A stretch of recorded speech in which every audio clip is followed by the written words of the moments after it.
Bismillahirrahmanirrahim. Assalamu alaikum class. Welcome to English grade 6. Students, today we are going to talk about oral communication and speaking specifically. So, as you know, we are on unit number 12, which is a poem. And reading poems is different than reading any other text like an essay or any other lesson. So today we are going to talk about intonation. This is our lecture 4A and we are going to explore oral communication with intonation. So let's read our students' learning outcome.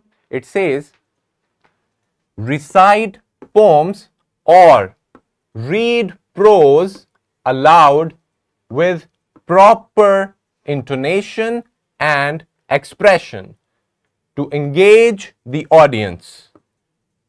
Yes. Using intonation, we can recite poems and also read any normal text or prose.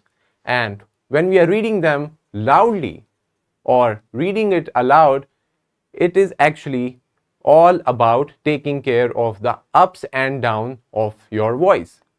And this is what we call intonation. So if you want to be better readers, if you want to be readers that can express and send the real message to the audience or the listener, then you need to learn the working of intonation. This is our vertical linkage, and students, think about it. Do you know that there are so many different ways of saying just one thing? Have you ever noticed how saying the same words in a different tone can change their meaning? Yes.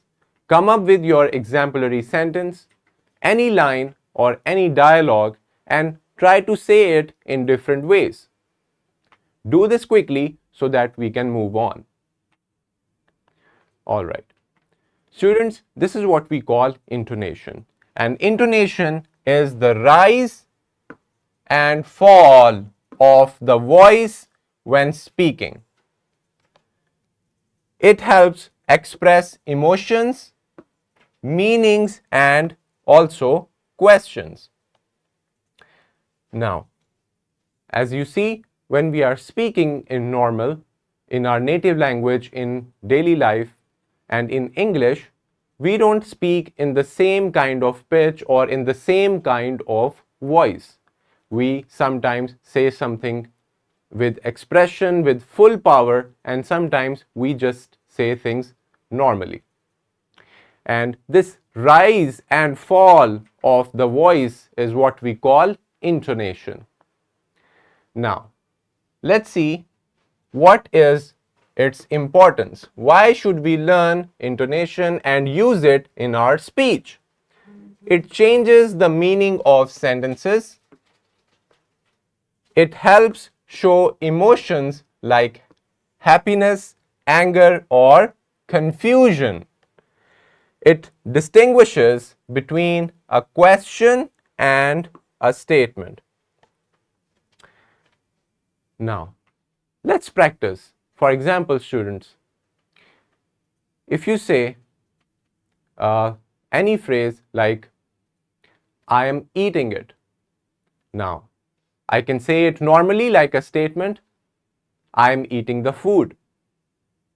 And if you want to say it with question, you can say, I'm eating the food, I am eating the food, I am eating the food. So you can see that with different stress on different words, you know that the meaning is changed.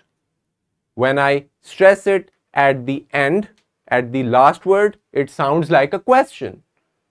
So all these different stresses can change the meaning of your sentences. Let's see, there are two types of intonations, rising and falling. Rising intonation, where we raise our voice. The pitch of your voice goes up at the end of the sentence. And for falling intonation, the pitch goes down. It is going to fall at the end. So with rising intonation, the pitch is going to go up and it is going to raise, but with falling, it is going down, and hence the name falling intonation and rising intonation respectively. Now, let's see how we can do it. Here are some examples of rising intonations where you have to raise the pitch of your voice. Now, let's see. Are you coming? This is a question. It has 3 words. Are you coming? But this is a question. Now, normally when we are asking a question, we are raising our voice at the end. Let's say it with me. Are you coming? So here we are actually raising our voice here because this is rising intonation. Are you coming? Is it raining? Can we start now? Now, in all these 3 examples, we can see that the emphasis is over here. At the end, we are going to raise our voice. This is for all the questions.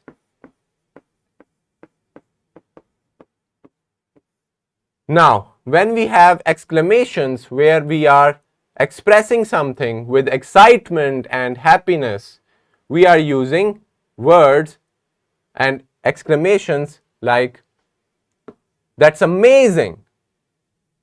Now, when we are saying this with excitement, your voice raises over here. That's amazing, right?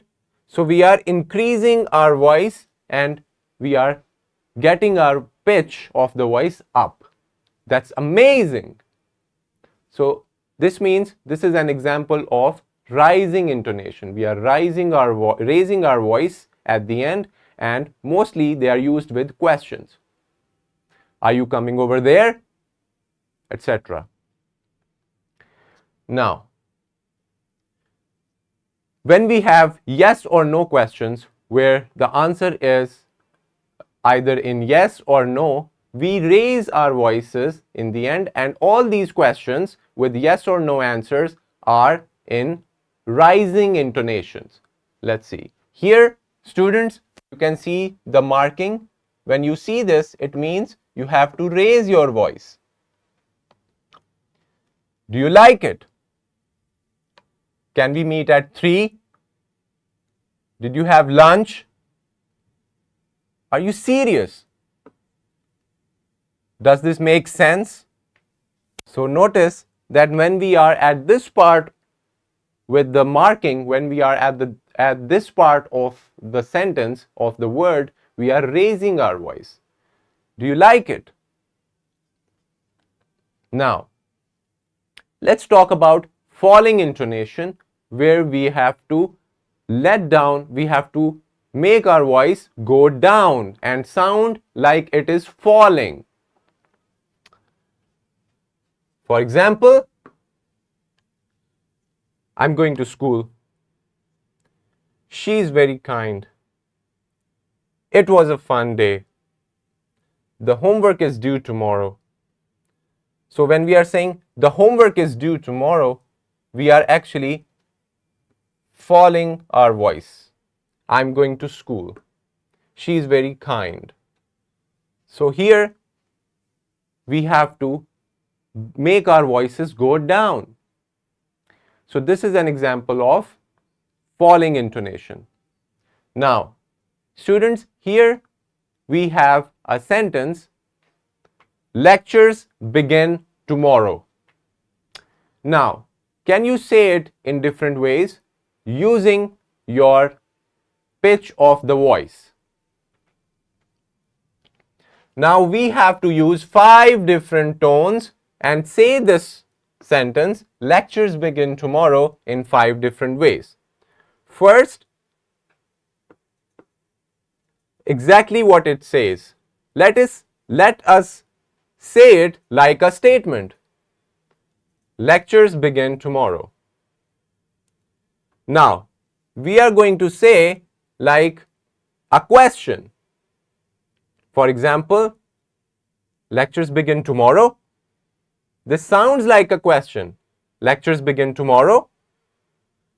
Now, this is a question.